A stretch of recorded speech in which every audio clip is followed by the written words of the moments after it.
Hey, good morning, Trondheim friends, and welcome to this week's episode of Patio Ponderings. It's so good to be with you again. I took a couple weeks of break around Holy Week and Easter, but I'm glad to be back. And today my patio is down the road at the Trondheim Cemetery. As you can imagine, what I have been thinking about is our Easter story, the resurrection of Jesus, which is so core and central to our faith. And of course, that story takes place by a tomb. So I thought this would be an appropriate place to think about this story. And of course, the resurrection story, there is so much to ponder and to wonder about. We have stones rolled away and empty tombs and angels and mysterious appearances by Jesus and all kinds of things going on. But here's what I've been thinking about this week.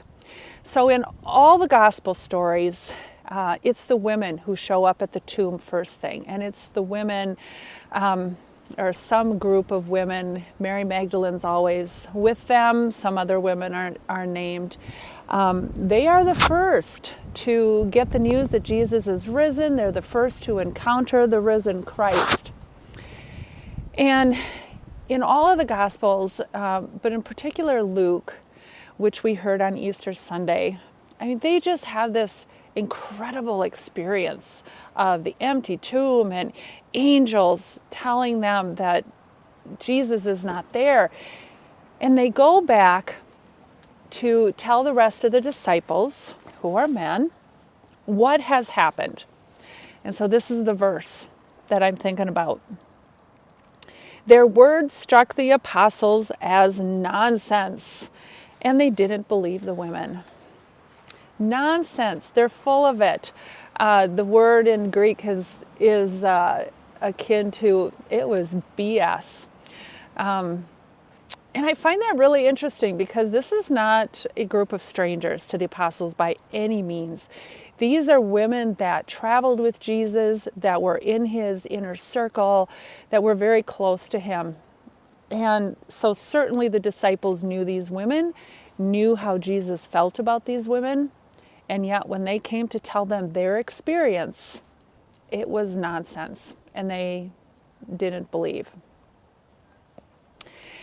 And there's something about that is resonating with me as we think about our current world. The women were not equal status to men in that culture. Certainly not socially. There's a lot that they were restricted from doing. They were marginalized. And I think about the marginalized communities that we have today. When I think of our brothers and sisters of color, I think of our brothers and sisters in the LGBTQ community. And so often the same thing happens. They tell us their experiences of how they encounter the world and encounter our culture. And we don't believe them.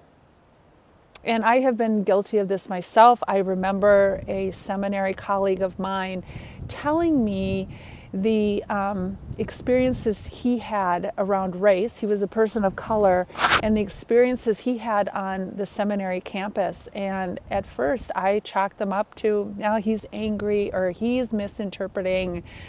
So I did the same thing to him that the disciples do to the women. And so I'm wondering why. Why is it when others experience the world in a way that's different than ours, even when we know them, even when they're our friends, our colleagues, our coworkers, our family, and they tell us what they have seen, what they have experienced, what they have heard, why is it we don't believe them?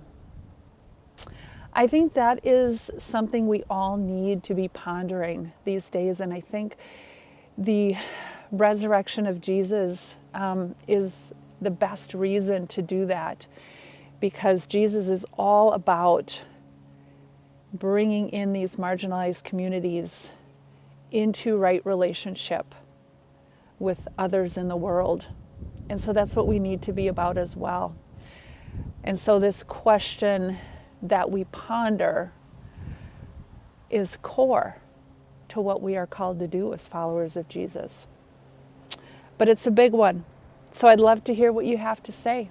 Why don't we believe those in the marginalized communities when they tell us their experiences of the world? Why do we say it's nonsense? Well, I will leave you with that. Have a wonderful day. We'll see you on Sunday. Bye.